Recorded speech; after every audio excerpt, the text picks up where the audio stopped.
Bem, para quem não me conhece muito direitinho ainda, eu sou Regiane Cunha, eu sou terapeuta e formadora, tá?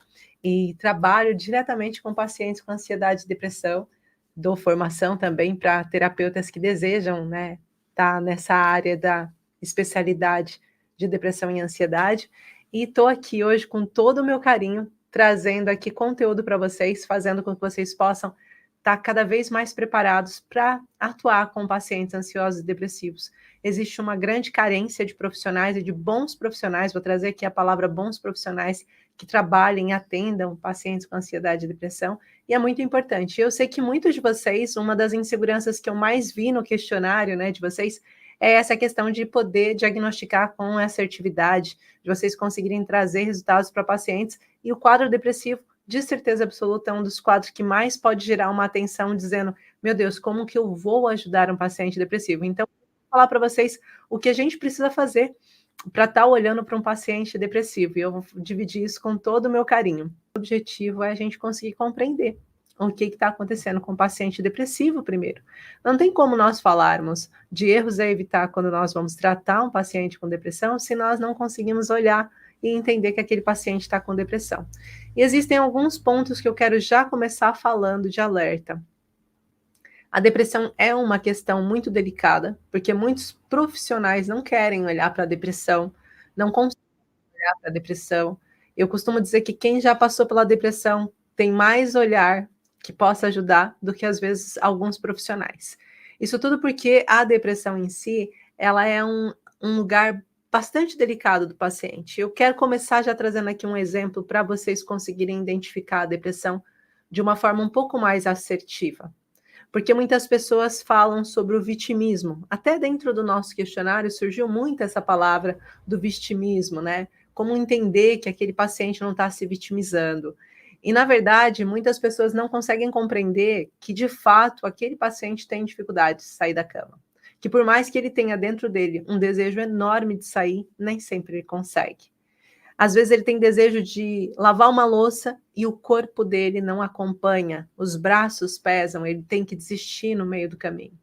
Às vezes a família não consegue compreender como que ele passa o dia todo deitado e preferindo lugares escuros.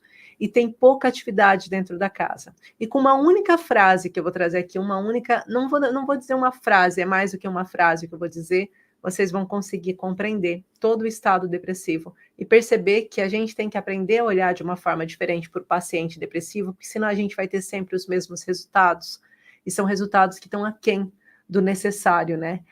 Algumas pessoas costumam me abordar e perguntar como que você conseguiu tirar fulano, né?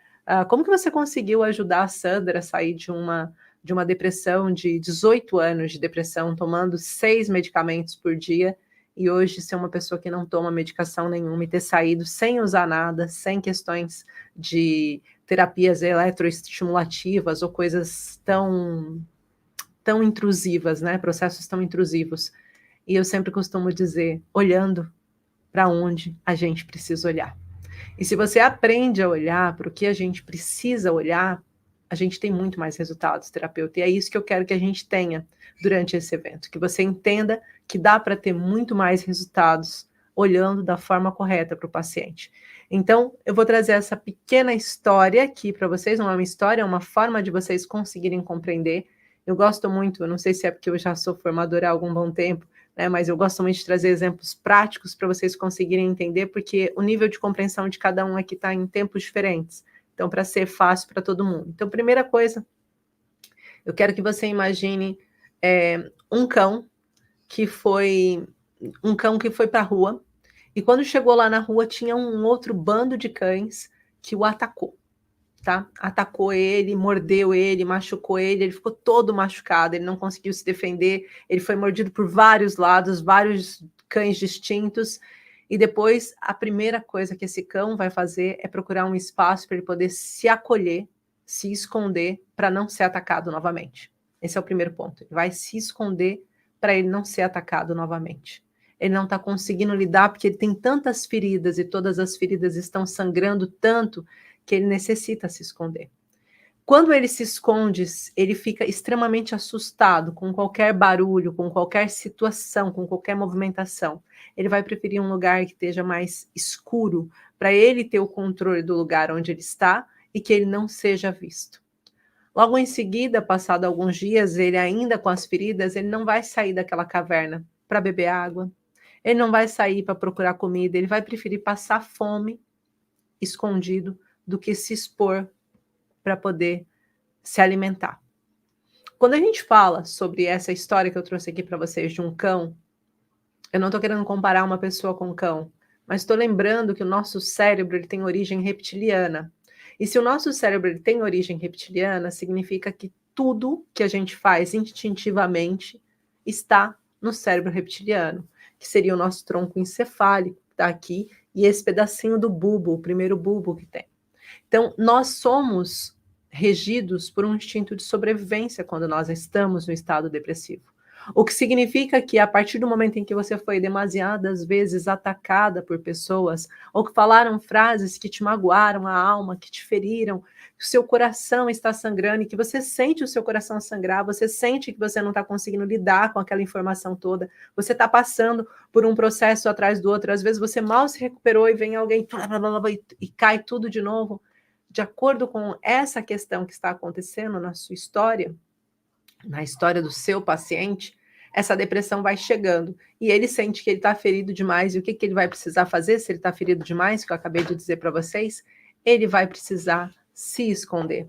Ele vai precisar ir para um lugar onde ele consiga estar em segurança. Ele vai precisar ir para um lugar onde, mesmo que seja mais escuro, ele possa ficar no canto dele.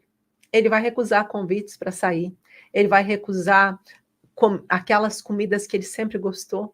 Ele não vai querer fazer comida, ele não vai se preocupar em se hidratar, ele vai preferir ficar no escuro, apagar as luzes, ficar quieto. Por mais que tenham pessoas que amem, que cheguem perto desse paciente, ele nem sempre vai querer conversar, porque ele está guardando energia, o cérebro dele precisa colocar ele no estado de sobrevivência, de guardar energia para, se for atacado, ele ter pelo menos como se defender. Então, quando nós falamos de um paciente depressivo, nós precisamos ter esse olhar. Nós precisamos compreender que ele passou por um trauma emocional. E esse trauma emocional gerou para ele algumas situações que ao longo da vida têm afetado ele ao ponto dele precisar se esconder. Dele falar, eu não aguento mais. Eu não consigo mais permanecer nessa mesma história. E aí vai ter um evento, que às vezes pode ser um evento muito simples e pequeno, que vai jogar o seu paciente em depressão. E o problema maior da maior parte dos profissionais é que vocês ficam procurando um ponto grande, ficam procurando algo enorme que tenha acontecido. E aí vocês ficam procurando tanto essa coisa enorme que às vezes o paciente não entende o que está acontecendo. O paciente fala, mas eu não sei por que eu estou com depressão. Eu não sei se esse evento que aconteceu no passado me colocou só agora em depressão porque eu não passei por nada demais. E ele não entende que, às vezes, aquilo que ele passou é pequeno, mas o que ele vivenciou já era grande.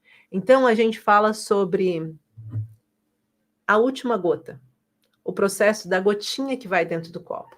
O que fez o seu paciente transbordar com a depressão não foi, de fato, o último evento que ele vivenciou, que podia ser pequeno.